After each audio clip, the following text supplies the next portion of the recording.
আল্লাহর নামে করছি শুরু, আল্লাহর নামে করছি শুরু, জ্ঞান সাধনায় হব ধ্যানী। জানবো কোরআন হাদিস আমি, জানবো কোরআন হাদিস আমি, ইনশাআল্লাহ ইনশাআল্লাহ।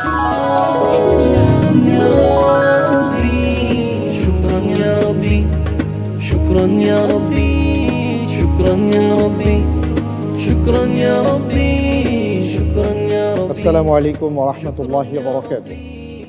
আলহামদুলিল্লাহ ওয়াসসালাতু ওয়াসসালামু আলা রাসূলিল্লাহ ওয়া আলা আলিহি ওয়া সাহবিহি ওয়া মান ওয়ালা, আম্মা বা'দ। মাহে রমজানের এই বরকতময় সময়ে ইফতারের আগে প্রিয় দর্শক, যে যেখান থেকে দেখতে পাচ্ছেন আমাদের এই ইসলামিক জ্ঞানের mega reality show Akij plastics presents আলোকিত জ্ঞানী সপ্তম আসর, powered by Beckmans, award sponsor by GFSK, supported by Hamdard, আপনাদের সবাইকে জানাচ্ছি অনেক অনেক মুবারকবাদ। আমাদের এই আয়োজনের সাথে আরও যারা সম্পৃক্ত আছেন: educational partner Madrasatul Kalam, airways partner Air Asia, co-sponsor AIBL, Microfiber Group, CSRM, Akij Motors, Lions Eye Institute and Hospital, Monobhubon Centre Limited, Hope 21 Limited, Polar Ice cream এবং ইনফিনিটি। যখন ভালো কোনো কিছু আমরা পেয়ে ধন্য হই তখন আমাদের হৃদয় আনন্দিত হয়, আন্দোলিত হয়, কিন্তু সে যখন বিদায় নেয় বা বিদায়ের সময় ঘনিয়ে আসে, স্বাভাবিকভাবেই আমাদের হৃদয় তখন বেদনা বিধুর হয়ে যায়। প্রিয় দর্শক, মাহে রমজান আমাদের জন্য কত কিছু নিয়ে এসেছিল। সকাল থেকে রাত, রাত থেকে সকাল, প্রতিটা মুহূর্তই আমাদের জন্য ছিল মূল্যবান। ইবাদতে ভরপুর, আল্লাহর পক্ষ থেকে অফুরন্ত রহমত আর দয়ার সাগরে আমরা ভাসছিলাম। সেই মাহে রমজান বিদায় নিতে চলেছে। সেই সাথে আমরা শুরু করেছিলাম আমাদের আলোকিত জ্ঞানী সপ্তম আসর, সেই আসরও সমাপ্তির পথে। সুতরাং একদিকে আনন্দ, আরেকদিকে বেদনা। আল্লাহ তাআলার কাছে আমরা দোয়া করি, মাহে রমজানের যে বারাকা পাওয়ার কথা ছিল, রব্বুল আলামিন সেই বারাকা দিয়ে আমাদেরকে ধন্য করেন। পাশাপাশি রমজানের যে সকল ভুলগুলো আমাদের হয়ে গেছে, রব্বুল আলামিন আমাদেরকে ক্ষমা করেন, আল্লাহুম্মা আমিন। প্রিয় দর্শক, মাহে রমজানের প্রথম দিন আমরা প্রথম পর্ব শুরু করেছিলাম। 14 জন প্রতিযোগী বন্ধু এসেছিলেন এই গোল্ডেন চেয়ারে। এরপরে 7 জন প্রতিযোগী বন্ধু, ফাইনাল রাউন্ডে 4 জন প্রতিযোগী বন্ধু, 4 জনের 3 জনই এই গোল্ডেন চেয়ারে আপনাদের সামনে তাদের জ্ঞান বিতরণ করেছেন। আজকে ফাইনাল রাউন্ডের শেষ পর্ব, অর্থাৎ শেষ প্রতিযোগী বন্ধু গোল্ডেন চেয়ারে বসবেন। আমরা তার মাধ্যমে জ্ঞানের আলোয় আলোকিত হব আর জানতে পারবো আগামীকাল কে হতে যাচ্ছেন সেরা আলোকিত জ্ঞানী সপ্তম আসরে।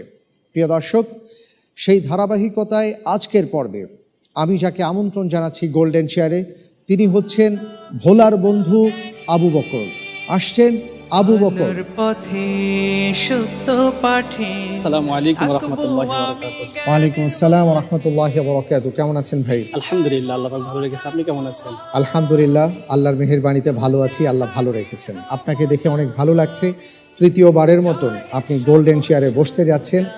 আমরা আপনার জন্য দোয়া করি, আল্লাহ তাআলা যেন আপনাকে সাহায্য করেন, আপনার এই পর্বটি হয় যেন আপনার জীবনের সেরা একটি মুহূর্ত। আল্লাহুম্মা আমিন। গোল্ডেন চেয়ারে বসুন। রব্বি জিদনি ইলমা। আলহামদুলিল্লাহ, সুম্মা আলহামদুলিল্লাহ। আমরা অনেক প্রতিযোগী বন্ধুদের মধ্য থেকে আসলে আপনাদেরকে পেয়েছিলাম। আপনারা অত্যন্ত চমৎকারভাবে সব ভাইয়েরাই ভালো পারফরমেন্স করেছেন। আপনারা জ্ঞানী মানুষ, সেটা প্রমাণ করেছেন। আপনাদের মাধ্যমে আমরা অনেক কিছু জেনেছি, শিখেছি। ধীরে ধীরে ধীরে ধীরে আজকে 27তম পর্বে উপনীত হয়েছি এবং আপনার মাধ্যমেই মূলত আলোকিত জ্ঞানী সপ্তম আসর তার শেষ পর্বটি শেষ করবে। আর আগামীকাল গ্র্যান্ড ফিনাল রয়েছে। আগামীকাল আমরা জানতে পারবো আপনাদের 4 জনের মধ্যে কে হতে যাচ্ছেন আলোকিত জ্ঞানী সপ্তম আসরের champion, first runner up, second runner up. আপনার কেমন লাগছে? আপনার অনুভূতি জানতে চাই। আলহামদুলিল্লাহ, আল্লাহ তাআলা এক এক করে বেশ কয়েকটি পর্ব অতিক্রম করে আমাকে এমন একটি পর্বের মধ্যে উত্তীর্ণ করিয়েছেন যেখানে রয়েছে পবিত্র কাবা ঘর জিয়ারতের সুযোগ। এই জন্য আমি আল্লাহ সুবহানাহু ওয়া তাআলার কাছে শুকরিয়া আদায় করছি। আলহামদুলিল্লাহ। আলহামদুলিল্লাহ। আসলে এটা এমন একটা পাওয়া, এই স্বপ্ন সবাই দেখেন। জি, আমার মনে আছে যেদিন থেকে আমার বুঝ হয়েছে সেদিন থেকেই বারবার একটা বিষয় হৃদয় আন্দোলিত হতো, কবে যাব, আল্লাহ কবে নেবেন, যদি যেতে পারতাম, আমি কি যেতে পারবো, আমার পক্ষে কি সম্ভব, এভাবে চিন্তা করতাম। এবং এই চিন্তা শুধু আমার নয়, প্রত্যেকটা ইমানদার ব্যক্তি, একজন মানুষ যিনি আল্লাহকে চিনেছেন, তিনি বাইতুল্লাহিল হারামের জিয়ারতের স্বপ্ন দেখেন। আলহামদুলিল্লাহ, আল্লাহ তাআলা আপনাকে সেই স্বপ্ন পূরণের পথ সহজ করে দিয়েছেন। আলহামদুলিল্লাহ। আলহামদুলিল্লাহ। আজকের পর্বটি আপনার জন্য অত্যন্ত গুরুত্বপূর্ণ একটি পর্ব। আমি আগেই বলেছি, আপনার জীবনের একটি সেরা মুহূর্ত হতে যাচ্ছে আজকের এই পর্বটি। সুতরাং ঠান্ডা মাথায় বুঝে শুনে প্রশ্নগুলোর উত্তর দিবেন ইনশাআল্লাহ তাআলা। ইনশাআল্লাহ। আল্লাহ আপনাকে সাহায্য করুন। আল্লাহুম্মা আমিন। আজকের পর্বে আমাদেরকে যারা সহযোগিতা করবেন, ইন্টেলিজেন্ট প্যানেল এবং বিশেষজ্ঞ প্যানেলে যারা আছেন, আমরা তাদের সাথে পরিচিত হয়ে নিই। আজকের পর্বে ইন্টেলিজেন্ট প্যানেলে আমাদের মাঝে উপস্থিত হয়েছেন আলোকিত জ্ঞানী শরীফুল ইসলাম, জুবায়ের মোহাম্মদ এবং কাউসার হুসাইন। আপনাদের তিনজনকে জানাচ্ছি অনেক অনেক মোবারকবাদ। প্রিয় দর্শক, বরাবরের মতন আজকের পর্বেও আমাদের মাঝে উপস্থিত হয়েছেন আমাদের প্রিয় মানুষ, প্রিয় ব্যক্তিত্ব মোহতারাম শায়েখ আহমদুল্লাহ। শায়েখ, আপনাকে অনেক অনেক ধন্যবাদ। পুরো মাস জুড়ে আপনি আমাদের সাথে ছিলেন, আপনার মাধ্যমে আমরা আলোকিত হয়েছিলাম। জাযাকাল্লাহ। আরও উপস্থিত আছেন বিশিষ্ট শিক্ষাবিদ, গবেষক, আমাদের প্রিয় মানুষ, মাইক্রোফাইবার গ্রুপের পরিচালক অর্থ ডক্টর কামরুজ্জামান। আপনাকে অনেক অনেক ধন্যবাদ। এত ব্যস্ততার মাঝেও পুরো মাস আপনি আমাদের মাঝে সময় দিয়েছেন। জাযাকাল্লাহ। শুকরান, জাযাকাল্লাহু খায়ের। আলহামদুলিল্লাহ, সবার সাথে পরিচিত হয়ে নিলাম। এবার প্রশ্নোত্তরে যাব ইনশাআল্লাহ তাআলা। ইনশাআল্লাহ। প্রশ্নোত্তরে যাবার আগে আপনার কাছে আমার জিজ্ঞাসা, আপনি বলেছিলেন এর আগে যখন প্রথম ধাপ থেকে দ্বিতীয় ধাপে এসছেন, আপনি আপনার বাসায় জানিয়েছেন, আপনার মা বাবাকে জানিয়েছেন, তারা অত্যন্ত আনন্দিত হয়েছেন, আপনাকে মোবারকবাদ জানিয়েছেন। আপনি যখন ফাইনাল রাউন্ডে উন্নীত হয়েছেন এবং ওমরা মালয়েশিয়া সফর যখন কনফার্ম হয়েছে, এই খবরটি যখন তারা জেনেছেন, তখন তারা কি অভিব্যক্তি আপনার সামনে প্রকাশ করেছেন? আসলে আমার এখানে আসার পিছনে আমার কোনো কর্তৃত্ব নেই, সব আল্লাহ সুবহানাহু ওয়া তাআলার। তবে দুনিয়াতে আমার মা জীবিত আছে, আলহামদুলিল্লাহ। অন্যান্য আত্মীয় স্বজন আছে।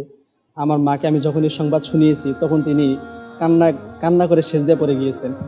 তিনি সেজদায় গিয়ে আমার জন্য দোয়া করেছেন যে আল্লাহ সুবহানাহু ওয়া তাআলা যেন আমাকে কবুল করেন এবং আমাকে কাবা ঘর জিয়ারতের জন্য জীবিত রাখেন, সেখানে যাওয়ার তৌফিক দান করেন। আল্লাহু আকবার। আর আপনার বন্ধু বান্ধব যারা আছেন তাদের জি, কথা আমার শুনতে চাই। ফ্যামিলি মেম্বার সহ বন্ধু বান্ধব সকলে আলহামদুলিল্লাহ খুব খুশি। সকলে আমার জন্য দোয়া করছে, আমি যেন ফাইনাল রাউন্ডেও খুব ভালো ফলাফল করতে পারি, তারা আমার কাছে প্রত্যাশা করছেন। আল্লাহুম্মা আমিন।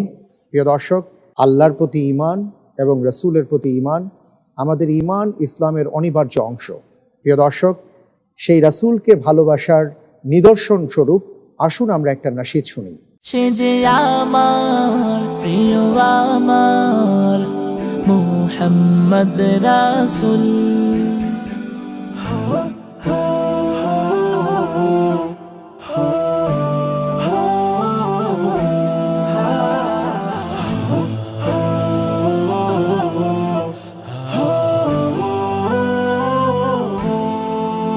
সে যে আমার প্রিয় আমার মুহাম্মদ রাসূল, সে যে আমার প্রিয় আমার মুহাম্মদ রাসূল। আকাশের মতো যার বিশালতা, সাগরের মতো জ্ঞান গভীরতা, আকাশের মতো যার বিশালতা, সাগরের মতো জ্ঞান গভীরতা, যার হাসি রাশি রাশি সুভাষিত ফুল, যার হাসি রাশি রাশি সুভাষিত ফুল,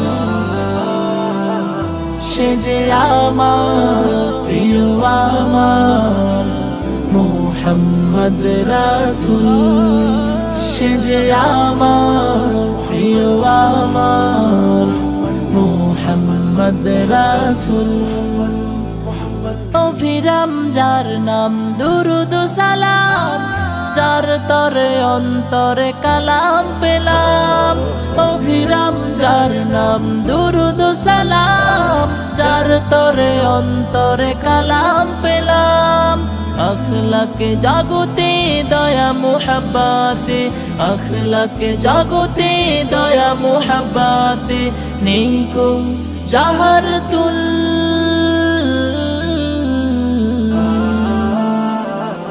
সে যে আমার প্রিয় আমার মুহাম্মদ রাসূল সে যে আমার প্রিয় আমার মুহাম্মদ রাসূল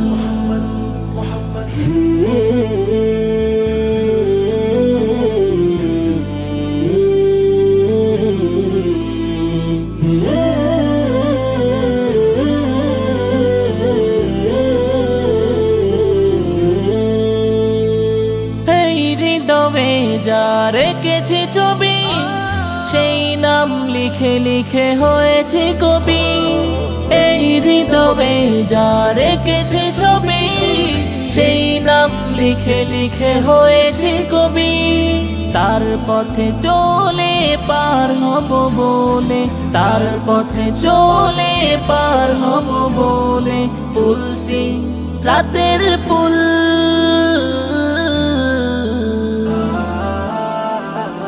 সে যে আমার প্রিয় আমার মুহাম্মদ রাসূল সে যে আমার প্রিয় আমার মুহাম্মদ রাসূল সে যে আমার প্রিয় আমার মুহাম্মদ রাসূল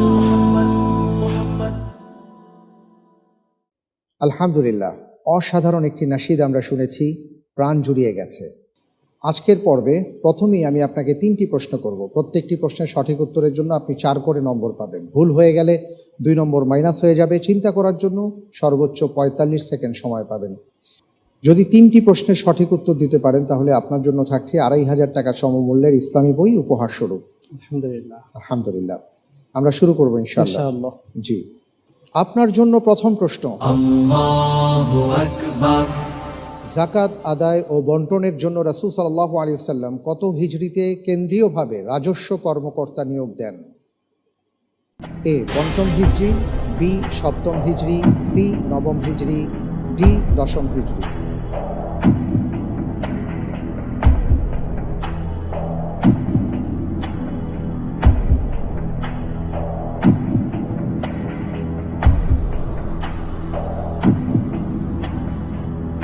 সময় শেষ হয়ে যাচ্ছে। জি জি আলহামদুলিল্লাহ, আমি উত্তর হিসেবে বেছে নিচ্ছি 9ম হিজরি। লক করে দেওয়া হোক সি 9ম হিজরিতে। আপনি যে উত্তরটি দিয়েছেন আপনার উত্তরটি সঠিক হয়েছে। আলহামদুলিল্লাহ, মাশাআল্লাহ, চমৎকার। এইভাবেই ইনশাআল্লাহ তাআলা এগিয়ে যাবেন। পরের প্রশ্নে যাব ইনশাআল্লাহ। আপনার জন্য দ্বিতীয় প্রশ্ন। আল্লাহু আকবার। গাউসুল আজম কে? এ আব্দুল কাদের জিলানী, বি খাজা মঈনুদ্দিন চিশতি, সি সৈয়দ আহমদুল্লাহ মাইজ ভান্ডারী, ডি কোনোটি নয়। আলহামদুলিল্লাহ, আমি উত্তর হিসেবে বেছে নিচ্ছি ডি কোনোটিই নয়। লক করে দিব ইনশাআল্লাহ। ফ্রিজ করা হোক ডি কোনোটি নয়।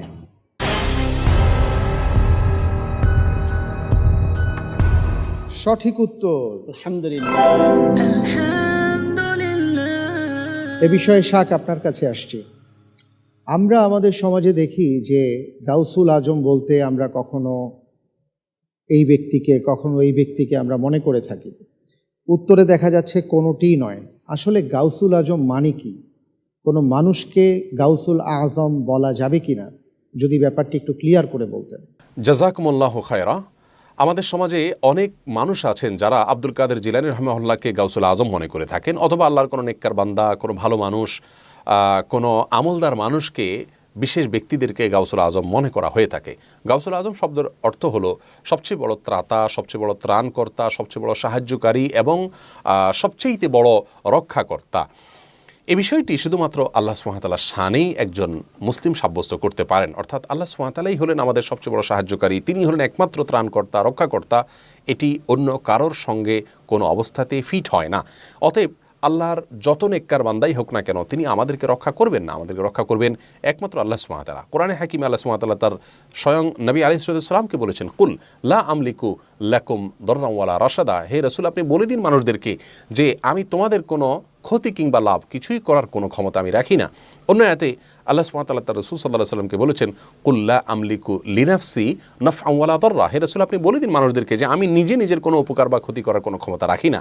নবী আলাইহিস সালামের বিষয়টি যদি এরকম হয়, তাহলে অন্য কেউ কিভাবে আমাদের সবচেয়ে বড় ত্রাণকর্তা হতে পারে? এক কথায় আমাদের সমাজে অনেক মানুষ মনে করেন আল্লাহর নেককার বান্দাদের কাছে বিশেষ সংরক্ষিত ক্ষমতা আছে, যে ক্ষমতা বলে তারা কারো লাভ বা ক্ষতি করতে পারেন।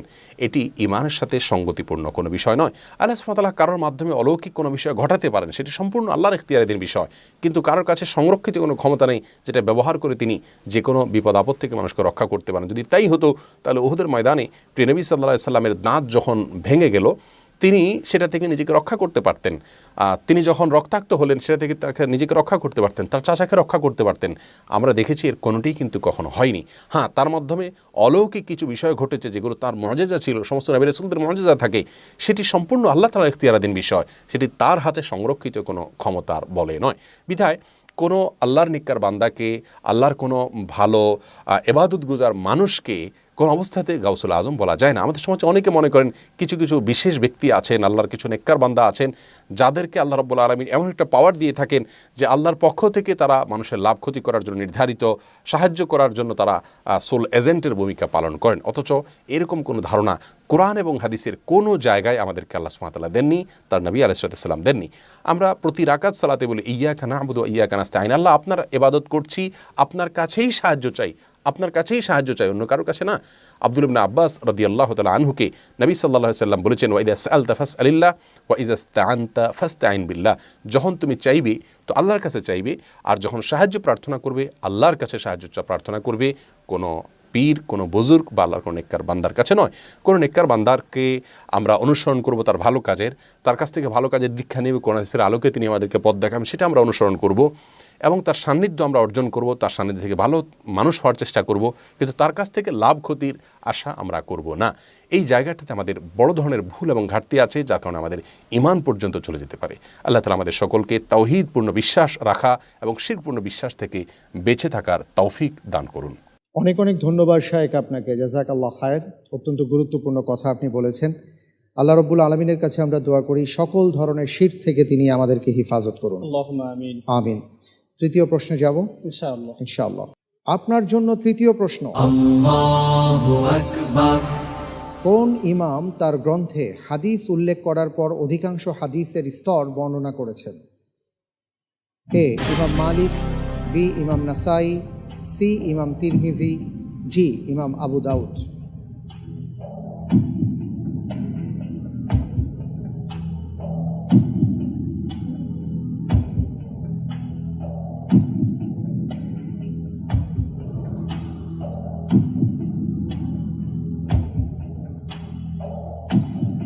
আলহামদুলিল্লাহ, আমি উত্তর হিসেবে বেছে নিচ্ছি সি ইমাম তিরমিজি রাহিমাহুল্লাহ। সি ইমাম তিরমিজি রাহিমাহুল্লাহ। আমি কি লক করে দেব? ইনশাআল্লাহ। ফ্রিজ করে দেওয়া হোক সি ইমাম তিরমিজি রাহিমাহুল্লাহ। আপনি যে উত্তরটি দিয়েছেন এ পর্যায়ে দেখতে পাচ্ছি আপনার উত্তরটি সঠিক উত্তর। আলহামদুলিল্লাহ, তাবারাকাল্লাহ, আ'আনাকাল্লাহ। আলহামদুলিল্লাহ, অত্যন্ত চমৎকারভাবে আপনি 3টি প্রশ্নের সঠিক উত্তর দিতে পেরেছেন। আপনার জন্য রয়েছে 2500 টাকা সমমূল্যের ইসলামী বই উপহার স্বরূপ। আলহামদুলিল্লাহ, মাশাআল্লাহ মাশাআল্লাহ। আমরা দ্বিতীয় ধাপে চলে এসেছি। এই ধাপটি প্রথম ধাপের চেয়ে গুরুত্বপূর্ণ, কারণ প্রত্যেকটি প্রশ্নের সঠিক উত্তরের জন্য আপনি পাবেন 7 করে নম্বর, ভুল হয়ে গেলে 3.5 নম্বর মাইনাস হয়ে যাবে। দুটো লাইফলাইন আপনার জন্য ওপেন করা হচ্ছে, 50-50 চান্স, ইন্টেলিজেন্ট প্যানেলের সহায়তা। লাইফলাইনের মাধ্যমে সঠিকভাবে উত্তর দিতে পারলে আপনার জন্য থাকছে 7-এর জায়গায় 5 করে নম্বর। চিন্তা করার জন্য সর্বোচ্চ 1 মিনিট সময় পাবেন। আমি যাব ইনশাআল্লাহ তাআলা। ইনশাআল্লাহ। ইনশাআল্লাহ। আপনার জন্য এবারের প্রশ্ন, Allahu Akbar. নিচের কোন সাহাবীকে দিয়ে রাসূল সাল্লাল্লাহু আলাইহি ওয়াসাল্লাম আহলুস সুফফাদের বিভিন্ন সংবাদ জানাতেন? এ আবু হুরায়রা, বি হুযায়ফা ইবনে ইয়ামান, সি হারিসা ইবনে নোমান, ডি সালিম ইবনে উমাই রাদিয়াল্লাহু আনহুম।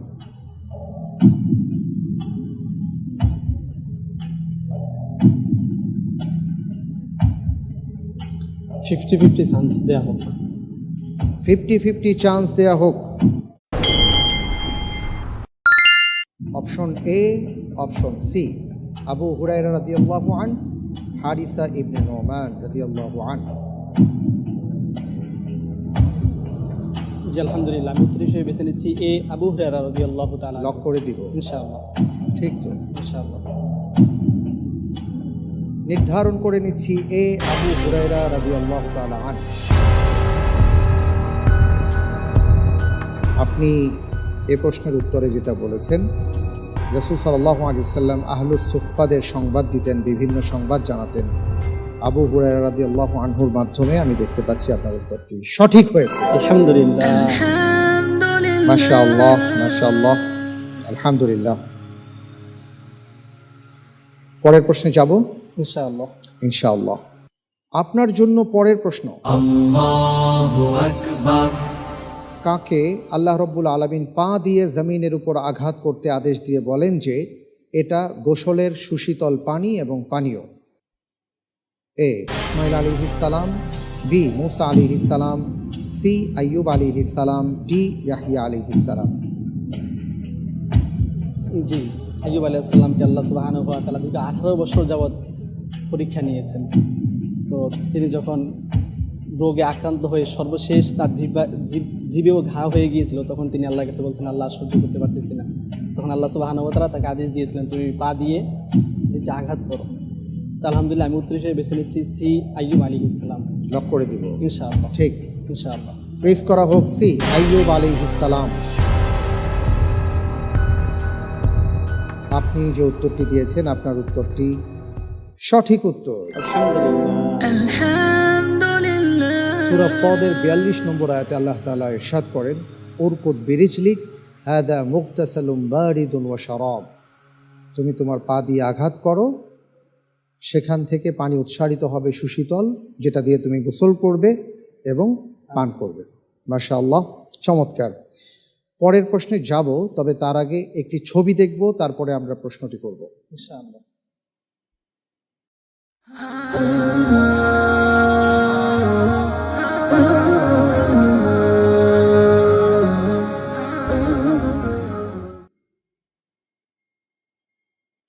আপনার জন্য পরের প্রশ্ন, Allahu Akbar. আমরা মানচিত্রে সবুজ রং করা যে অংশটুকু দেখতে পেলাম সেটি কোন দেশ? এ সুদান, বি মিশর, সি সেনেগাল, ডি নাইজেরিয়া।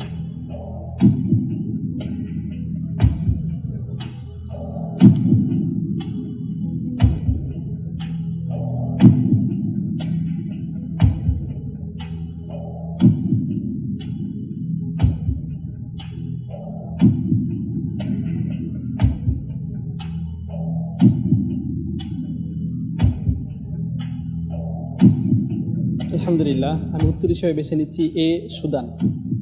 এ সুদান। জি। লক করে দিব। ইনশাআল্লাহ। ঠিক তো? ইনশাআল্লাহ। ফ্রিজ করা হোক এ সুদান।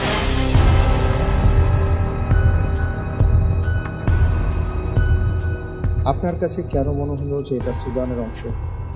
আমি অনেকবারই দেখেছি, সুদানের পর হচ্ছে দক্ষিণ সুদান, পাশে হচ্ছে ইরিত্রিয়া, কিন্তু আশেপাশে যেগুলো আছে সামনে হচ্ছে লিবিয়া। মনে হলো যে সুদানই হবে এটা।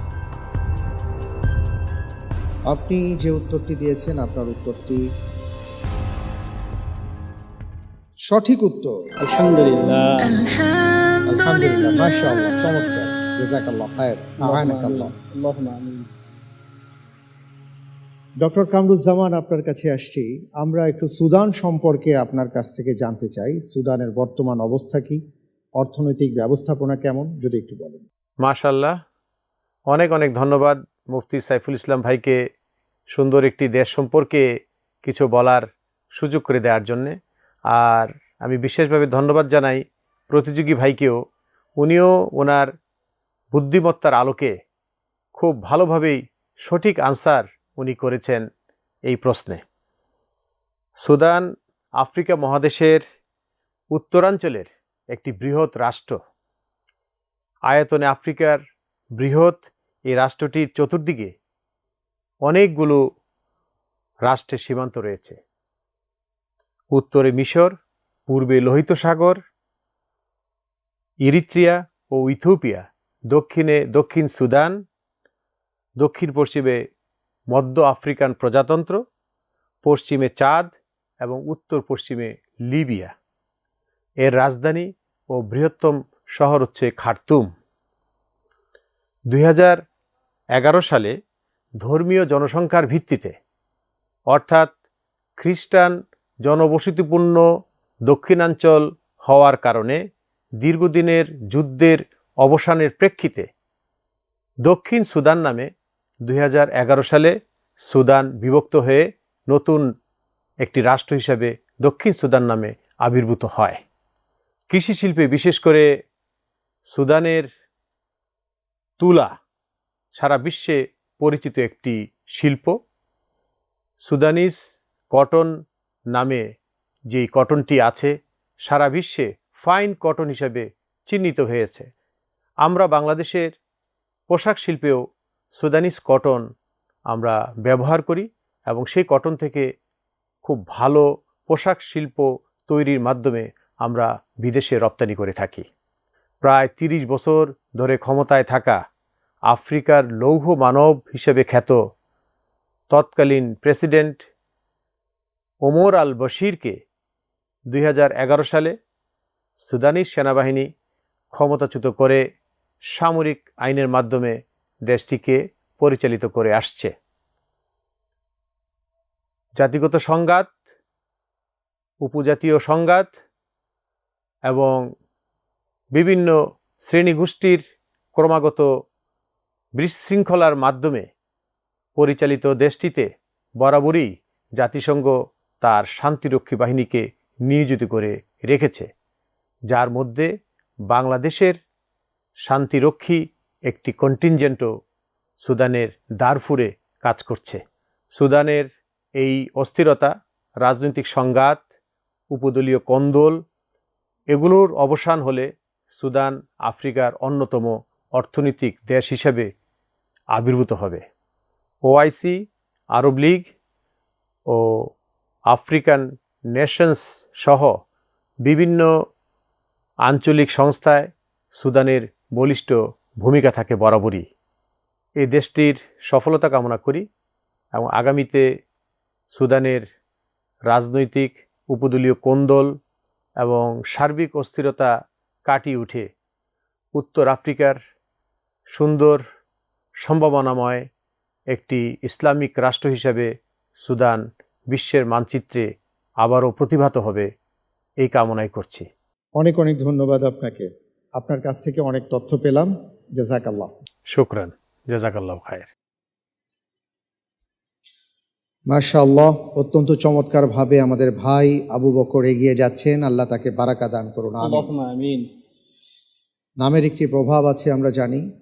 রাসূল সাল্লাল্লাহু আলাইহি ওয়াসাল্লামের অত্যন্ত কাছের, যাকে রাসূল সাল্লাল্লাহু আলাইহি ওয়াসাল্লাম বলেছেন যে আল্লাহ তাআলা যদি আমাকে বন্ধু নির্বাচনের সুযোগ দিতেন, অনুমোদন দিতেন, তাহলে ভাই আবু বকরকে আমি বন্ধু বানাতাম।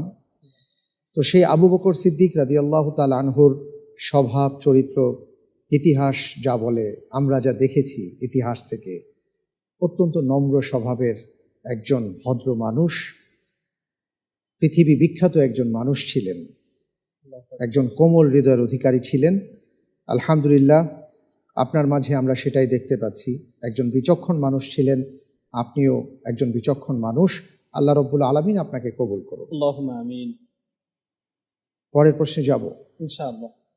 আপনার জন্য এবারের প্রশ্ন, আল্লাহু আকবার।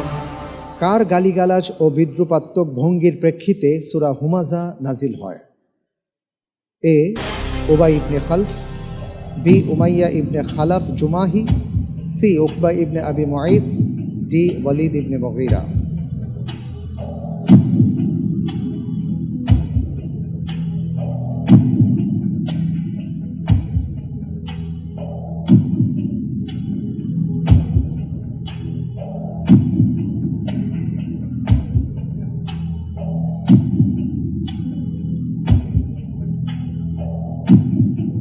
আলহামদুলিল্লাহ, আমি উত্তর হিসেবে বেছে নিচ্ছি ডি ওয়ালিদ ইবনে মুগীরা। ওয়ালিদ ইবনে মুগীরা, আপনি বলতে চাচ্ছেন তার কারণে সূরা হুমাযা আল্লাহ নাজিল করেছেন? জি, আমি কি লক করে দিব? ইনশাআল্লাহ। ঠিক তো? ইনশাআল্লাহ। আপনি লাইফলাইন নিচ্ছেন না? জি না। লক করে দেওয়া হোক ডি ওয়ালিদ ইবনে মুগীরা। আপনি যে উত্তরটি দিয়েছেন আপনার উত্তরটি সঠিক হয়নি।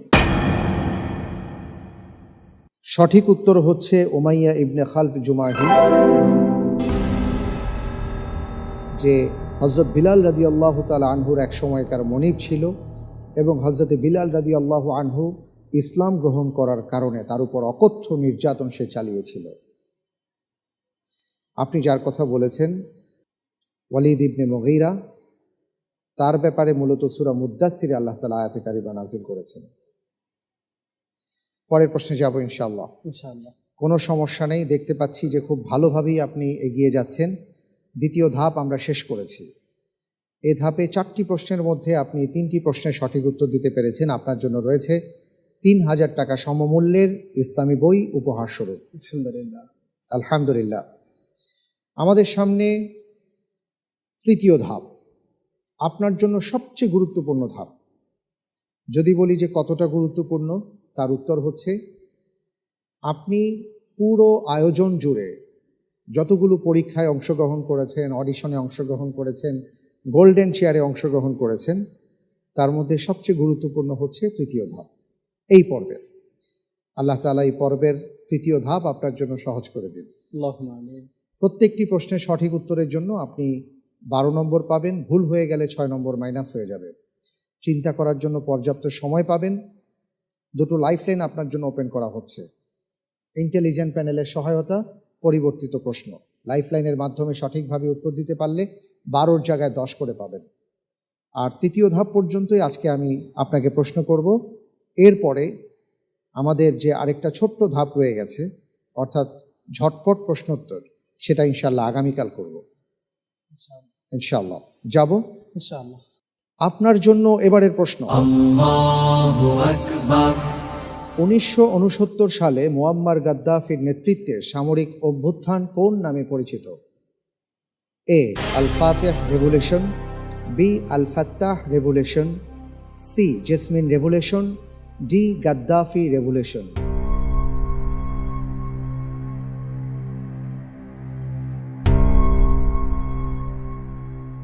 লাইফলাইন ব্যবহার করতে যাচ্ছি। কোনটি? Intelligence panel. আচ্ছা, ইন্টেলিজেন্ট প্যানেলের সহায়তা দেয়া হোক।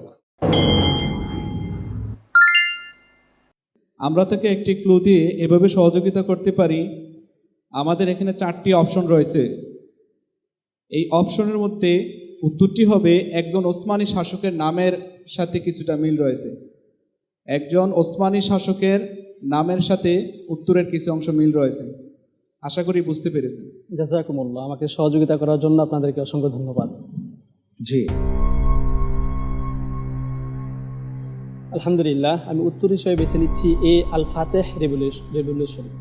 আল ফাতেহ রেভলিউশন। জি, এ লক করে দিব। ইনশাআল্লাহ। ফ্রিজ করা হোক এ আল ফাতেহ রেভলিউশন। আপনি যে উত্তরটি দিয়েছেন আপনার উত্তরটি সঠিক উত্তর। আলহামদুলিল্লাহ। তৎকালীন সময়ে তরুণ সামরিক অফিসার মুয়াম্মার গাদ্দাফি, তার নেতৃত্বে একটি সামরিক অভ্যুত্থান হয় এবং এই অভ্যুত্থানের মাধ্যমে রাজা ইদ্রিসকে ক্ষমতা থেকে সরানো হয়। আলহামদুলিল্লাহ, আমরা ধীরে ধীরে এগিয়ে যাচ্ছি, সময় এগিয়ে যাচ্ছে, অনুষ্ঠানও এগিয়ে যাচ্ছে, আর সেই সাথে আপনার প্রশ্নগুলো ধীরে ধীরে শেষ হতে চলেছে। সবগুলো প্রশ্নের ক্ষেত্রে উত্তরগুলো যেন সহজ করে দেন রব্বুল আলামিন। আল্লাহুম্মা আমিন। পরের প্রশ্নে যাব ইনশাআল্লাহ। ইনশাআল্লাহ। আপনার জন্য এবারের প্রশ্ন, Allahu Akbar, সিয়েরা লিওন কোন মূল্যবান খনিজ পদার্থ উত্তোলনে বিশ্বে শীর্ষস্থানীয় দেশগুলোর অন্যতম? এ সোনা, বি রূপা, সি হীরা, ডি লোহা।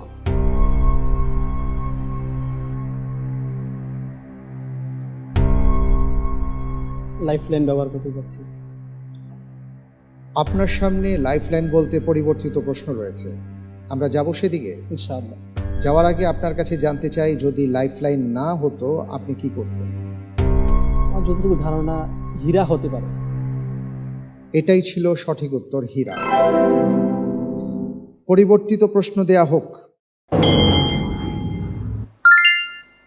হাদিসে বদর ছাড়া আর কোন অভিযানে অংশগ্রহণকারীদের জন্য জাহান্নাম থেকে চিরমুক্তি ঘোষণা করা হয়েছে? এ হুদাইবিয়া, বি বিদায় হজ, সি তাবুক, ডি অহুদ।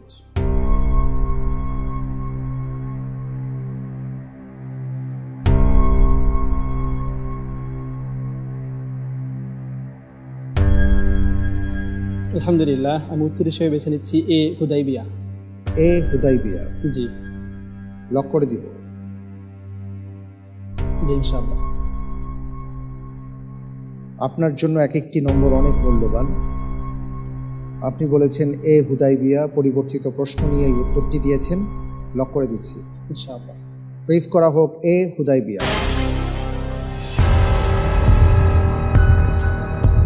আপনি যে উত্তরটি দিয়েছেন আমি দেখতে পাচ্ছি আপনার উত্তরটি এ পর্যায়ে সঠিক হয়েছে। আলহামদুলিল্লাহ। মাশাআল্লাহ, আলহামদুলিল্লাহ, আলহামদুলিল্লাহ, চমৎকার। মুসনাদে আহমদের মধ্যে একটি হাদিস এসছে, রাসূল সাল্লাল্লাহু আলাইহি ওয়াসাল্লাম বলেছেন, হুদাইবিয়ায় যারা অংশগ্রহণ করেছেন আল্লাহ রাব্বুল আলামিনের পক্ষ থেকে তাদের জন্য ক্ষমার ঘোষণা এসেছে। সুবহানাল্লাহ, আল্লাহু আকবার। পরের প্রশ্নে যাব, তবে তার আগে একটি ভিডিও দেখব, এরপরে আমি আপনাকে প্রশ্নটি করবো ইনশাআল্লাহ তাআলা। ইসলাম একটি পূর্ণাঙ্গ জীবন বিধান। ইসলাম বাস্তবভিত্তিক ধর্ম। ইসলাম ন্যাচারাল ধর্ম। যেটি বাস্তব সেটি ইসলাম, যেটি অবাস্তব সেটি ইসলাম নয়। যেটি যুক্তিগ্রাহ্য সেটি ইসলাম, যেটি অযৌক্তিক সেটি ইসলাম নয়। যেটি মানবিক সেটি ইসলাম, যেটি অমানবিক সেটি ইসলাম নয়। আমি কথাগুলো এই জন্যই বললাম যে নারীদের সবচেয়ে বেশি মর্যাদা এবং সম্মান দিয়েছে ইসলাম। একটা সুশীল সমাজ গঠনে কেবল পুরুষের অধিকার থাকবে, নারীর কোনো ভূমিকা থাকবে না, আমাদের বাস্তব ধর্মী ইসলাম সেটি বলে না। আল্লাহ তাআলা বলছেন, সুশীল সমাজ গঠনে পুরুষের পাশাপাশি নারীর রয়েছে ন্যায্য অধিকার। আল্লাহ তাআলা সে কথা কোরআনুল কারীমে ঘোষণা করছেন, আল মুমিনুন ওয়াল মুমিনাত বা'দুহুম আউলিয়াউ বা'দ ইয়ামুরুনা বিল মা'রুফ ওয়া ইয়ানহাউনা আনিল মুনকার।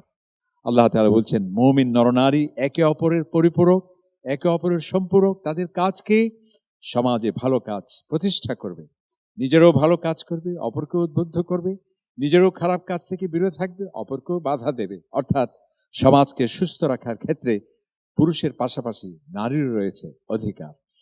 এভাবে একটি আইন প্রণয়নে শুধুমাত্র পুরুষ আইন রচনা করবে, নারীরা নীরব দর্শকের ভূমিকা রাখবে গ্যালারিতে বসে, বাস্তব ভিত্তিক ধর্ম ইসলাম সেটি বলে না। আমরা দেখি যে হযরতে ওমর রাদিয়াল্লাহু তাআলা একটি আইন করছিলেন, তখন তার পার্লামেন্ট ছিল না, মসজিদে নববী ছিল একদিকে ওপেন ইউনিভার্সিটি, আরেকদিকে ছিল সুপ্রিম কোর্ট, আরেকদিকে ছিল পার্লামেন্ট। তিনি সেখানে একটি মাহার বিষয়ক আইন করতে যাচ্ছিলেন। সময়ের অভাবে আমরা পুরোটি বলতে পারছি না। সেখানে অনেকটা কণ্ঠ ভোটে সে আইন পাশ হতে যাচ্ছিল, কিন্তু মসজিদ থেকে একজন মহিলা আমিরুল মুমিনের দৃষ্টি আকর্ষণ করে বললেন যে, হে ওমর, তুমি কি আইন করতে যাচ্ছেন আপনি? এটি তো কোরআনের আয়াতের সাথে সাংঘর্ষিক, এটি তো আমাদের যা অধিকার দেয়া হয়েছে কোরআনে তা খর্ব করা হচ্ছে। সকলে অবাক যে নারী কি বলছে। হযরত ওমরের সামনে আজকে তার কি শাস্তি হতে পারে? হযরত ওমর একটু ভেবে চিন্তে বললেন, আসাবাতিল মারআ ওয়া আখতা ওমর, আমি ওমর ভুল করেছি, মেয়েটি যথার্থ বলেছে। তার মানে হচ্ছে আইন প্রণয়নে শুধুমাত্র পুরুষ ভূমিকা রাখবে, নারী নিশ্চুপ থাকবে সেটি নয়। এমনকি রাষ্ট্রের সর্বোচ্চ নীতি নির্ধারণেও নারীদের যে অধিকার আছে ইসলাম সেটি দেখিয়েছে। নবী করিম সাল্লাল্লাহু আলাইহি সাল্লাম হুদায়বিয়া সন্ধির সময় আপনারা জানেন সেখানে একটা বিশাল সংকট দেখা দিয়েছিল, কঠিন একটা সমস্যা দেখা দিয়েছিল। সেই সংকটের সমাধান দিয়েছিলেন নবী করিম সাল্লাল্লাহু আলাইহি ওয়াসাল্লাম। যদি আমার নবীর আল্লাহ সুবহানাহু ওয়া তাআলা ওহীর মাধ্যমে তাকে সমাধান দেন, তিনি ওহীর মাধ্যমে নিয়ন্ত্রিত হন, কিন্তু তিনি পরামর্শের মাধ্যমে আমাদেরকে সমাধান খোঁজার সেই দৃষ্টান্ত স্থাপন করেছেন। গণতন্ত্র কাকে বলে আজকে আমরা আব্রাহাম লিঙ্কনকে ধন্যবাদ জানাচ্ছি, আর নবী করিম সাল্লাল্লাহু আলাইহি ওয়াসাল্লাম ছোট বড় সমস্ত কাজে পরামর্শের মাধ্যমে যে তিনি সমাধান করতেন, এই হুদায়বিয়া কঠিন এই সংকটের সমাধানে একজন ব্যক্তির প্রস্তাবে নবী করিম সাল্লাল্লাহু আলাইহি ওয়াসাল্লাম সেই সমাধান দিয়েছিলেন। সেই ব্যক্তি কে? তিনি পুরুষ নন, একজন নারী। তিনি হলেন আমাদের মা হযরত উম্মে সালমা রাদিয়াল্লাহু তাআলা আনহা। তার মানে হলো রাষ্ট্রের সর্বোচ্চ নীতি নির্ধারণেও নারীদের যে ভূমিকা আছে আল্লাহ পাক সুবহানাহু ওয়া তাআলার হাবিব সেটি দেখিয়েছেন। তাহলে এর মাধ্যমে আমরা বুঝতে পারি যে ইসলাম নারীদের সম্মান এবং মর্যাদা দিয়েছে। আল্লাহ পাক সুবহানাহু ওয়া তাআলা আমাদের কোরআনের প্রতিটি বিষয়ে সুস্পষ্ট জ্ঞান অর্জন করে যাতে আমাদের বিভ্রান্তির বেড়াজালে আমরা আবদ্ধ না থাকি, আমরা যাতে আলোকিত জ্ঞানী হতে পারি, সেই তৌফিক আল্লাহ পাক আমাদেরকে দান করুন। আমিন। আলহামদুলিল্লাহ।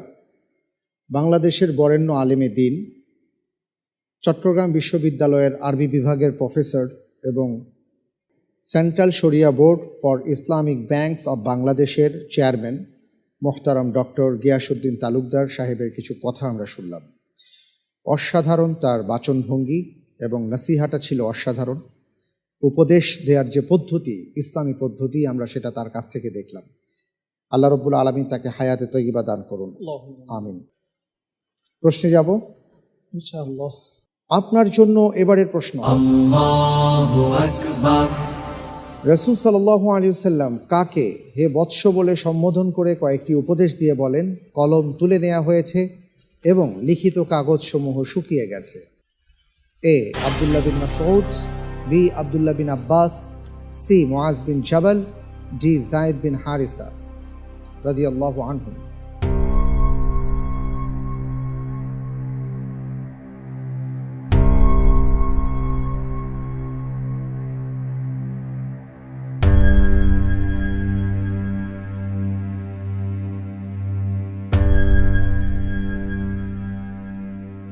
জি জি আলহামদুলিল্লাহ। আমি উত্তর হিসেবে বেছে নিচ্ছি বি আব্দুল্লাহ বিন আব্বাস রাদিয়াল্লাহু তাআলা আনহু। বি আব্দুল্লাহ বিন আব্বাস রাদিয়াল্লাহু তাআলা আনহু। জি। অনেক চিন্তা ভাবনা করে আপনি প্রশ্নের উত্তরটি দিয়েছেন। আল্লাহ মাফ করুন, যদি ভুল হয় তাহলে অনেক বড় ক্ষতি হবে, আর যদি শুদ্ধ হয় আলহামদুলিল্লাহ অনেক দূরে এগিয়ে যাবেন। আমি কি লক করে দিব? ইনশাআল্লাহ। ফ্রিজ করা হোক বি আব্দুল্লাহ বিন আব্বাস রাদিয়াল্লাহু আনহু। এ পর্যন্ত আপনি অত্যন্ত চমৎকারভাবে এগিয়ে এসছেন, চেষ্টা করেছেন সবগুলো প্রশ্নের উত্তর সঠিকভাবে দেবার। এ পর্যায়ে আমি যেটা দেখতে পাচ্ছি আপনার উত্তরটি সঠিক হয়েছে। আলহামদুলিল্লাহ, মাশাআল্লাহ মাশাআল্লাহ। আর একটি মাত্র প্রশ্ন আপনার সামনে আছে। আলহামদুলিল্লাহ, অনেক কষ্ট করেছেন, অনেক প্রশ্নের উত্তর দিয়েছেন আলোকিত জ্ঞানীর জন্য। আমরা এখন একটি প্রশ্ন নিয়ে আপনার সামনে আছি। যদিও আগামীকালকে 8টি প্রশ্নের উত্তর আপনি দেবেন, তবে সেই প্রশ্নের তুলনায় এই প্রশ্নটি আপনার জন্য বেশি মূল্যবান। যদিও প্রতিটি নম্বর আপনার জন্য মূল্যবান, কিন্তু এই প্রশ্নটি খুবই মূল্যবান। আমরা দোয়া করি শেষ প্রশ্নের উত্তরটি যেন আপনি সুন্দর সহজভাবে দিতে পারেন। আল্লাহ যেন আপনার জন্য সহজ করে দেন। আল্লাহুম্মা আমিন। আল্লাহুম্মা আমিন। যাব ইনশাআল্লাহ। ইনশাআল্লাহ তাআলা। আপনার জন্য এবারের প্রশ্ন। আল্লাহু আকবার। কোন আব্বাসী খলিফা 1 বছর হজ আর অন্য বছর জিহাদে লিপ্ত থাকতেন? এ ওমর বিন আব্দুল আজিজ, বি হারুনুর রশিদ, সি ওয়ালিদ বিন আব্দুল মালিক, ডি আবু জাফর আল মনসুর।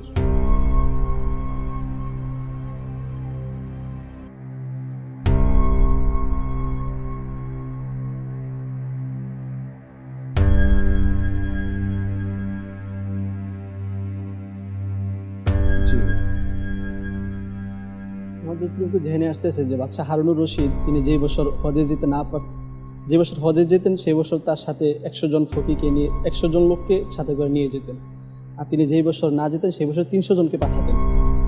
তো ওই সূত্র ধরে আমার মনে হচ্ছে উত্তর হবে বি, হারুনুর রশিদ। লক করে দিব। ইনশাআল্লাহ। নির্ধারিত হোক বি, হারুনুর রশিদ।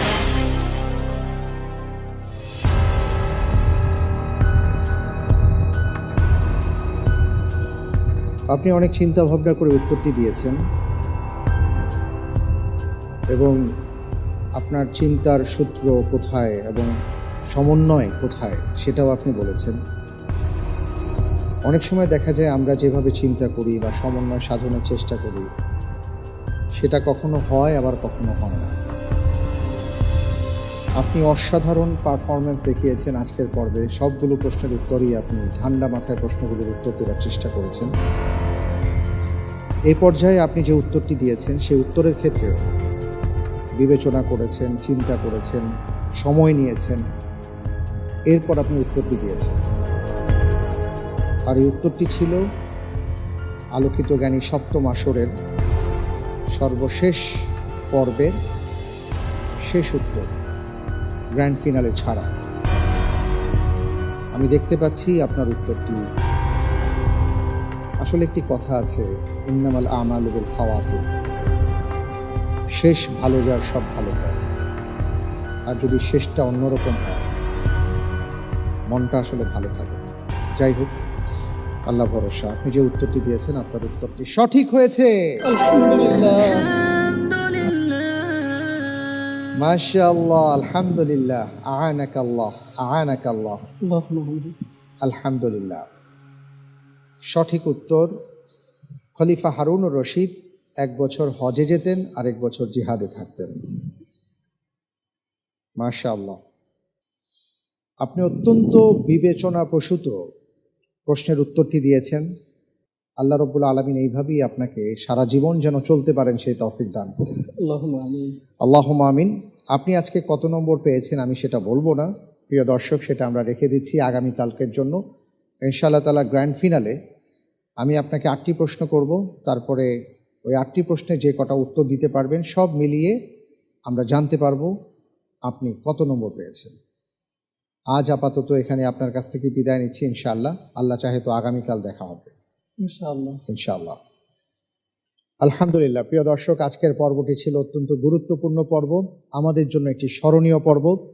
আলোকিত জ্ঞানী সপ্তম আসরের গোল্ডেন চেয়ারে বসে প্রশ্নোত্তরের শেষ পর্ব, অর্থাৎ 27তম পর্ব। ইনশাআল্লাহ আগামীকাল আমরা গ্র্যান্ড ফিনালে আবার আপনাদের সামনে উপস্থিত হব, কিন্তু আনুষ্ঠানিকভাবে 14 জন প্রতিযোগী বন্ধুদের সর্বশেষ বন্ধুটি আজকে বসেছিলেন। আমরা তার মাধ্যমে অনেক বিষয় জানতে পেরেছি, তার কাছ থেকে আমরা জ্ঞানের আলো পেয়েছি। রব্বুল আলামিনের কাছে আমরা দোয়া করি পুরো মাস ব্যাপী আমরা যেই আলো পেয়েছিলাম সেই আলোগুলোকে যেন একত্রিত করে সেই আলো নিয়ে আমরা এগিয়ে যেতে পারি। আল্লাহ আমাদেরকে সেই তৌফিক দান করুন, আল্লাহুম্মা আমিন। অনুষ্ঠানের শেষ পর্যায়ে চলে এসেছি, বিদায় নেব। বিদায় নেবার আগে আপনাদেরকে আমরা আমন্ত্রণ জানাচ্ছি, হৃদয়ের গভীর থেকে ভালোবাসা প্রদর্শন করছি যে পুরো মাসব্যাপী আপনারা আমাদের সাথে ছিলেন। সুতরাং আগামীকাল আমাদের গ্র্যান্ড ফিনালে দেখতে ভুলবেন না ইনশাআল্লাহ তাআলা। আজকের পর্বে আপনাদের জন্য আমাদের জ্যাকপট প্রশ্ন, আর তা হলো ফিতরা দেবার বিধান কি। উত্তর জানা থাকলে মোবাইলের মেসেজ অপশনে গিয়ে টাইপ করুন ALO আলো স্পেস দিয়ে আপনি আপনার নাম, ঠিকানা, সঠিক উত্তর সহকারে পাঠিয়ে দিন 27171 নম্বরে। এছাড়াও আপনারা চাইলে আমাদের অফিসিয়াল ফেসবুক পেজ আলোকিত জ্ঞানীর ইনবক্সে প্রশ্নের উত্তরটি লিখে পাঠাতে পারেন রাত 12টার মধ্যে। লটারির মাধ্যমে আমরা 2 জন বিজয়ী বন্ধুর নাম ঘোষণা করব, আর তাদের জন্য থাকছে আকিজ প্লাস্টিক্স এবং বেকম্যান্সের সৌজন্যে আকর্ষণীয় গিফট হ্যাম্পার। এবার জানিয়ে দিচ্ছি গত পর্বের 2 জন বিজয়ী বন্ধুর নাম। তাসলিমা খান, ময়মনসিংহের বন্ধু, মোবাইল 01747 8056, এবং রাঙ্গামাটি থেকে মাহমুদুল হাসান, মোবাইল 01625 7954। আপনাদেরকে অভিনন্দন। প্রিয় দর্শক, আজ তাহলে বিদায় নিচ্ছি আপনাদের কাছ থেকে। ইনশাআল্লাহ তাআলা আগামীকাল আবার দেখা হবে গ্র্যান্ড ফিনালে। আজকের পর্বে ইন্টেলিজেন্ট প্যানেল এবং বিশেষজ্ঞ প্যানেলে যারা উপস্থিত রয়েছেন আপনাদের সবাইকে অনেক অনেক মোবারকবাদ জানাচ্ছি। বিশেষ করে বিশেষজ্ঞ প্যানেলে পুরো মাস জুড়ে শায়েখ আহমদুল্লাহ হাফিজাহুল্লাহ এবং ডক্টর কামরুজ্জামান আপনারা ছিলেন আমাদের সাথে, আমাদেরকে সময় দিয়েছেন, আপনাদের পক্ষ থেকে শ্রম দিয়েছেন। আমাদের পক্ষ থেকে একটিই বলবো, জাযাকুমুল্লাহ খায়র, আহসানাল জাযা। প্রিয় দর্শক, আজ বিদায়। আল্লাহ হাফিজ। ওয়াসসালামু আলাইকুম ওয়া রাহমাতুল্লাহি ওয়া বারাকাতুহু। জানবো কোরআন হাদিস আমি ইনশাআল্লাহ, ইনশাআল্লাহ, ইনশাআল্লাহ, ইনশাআল্লাহ।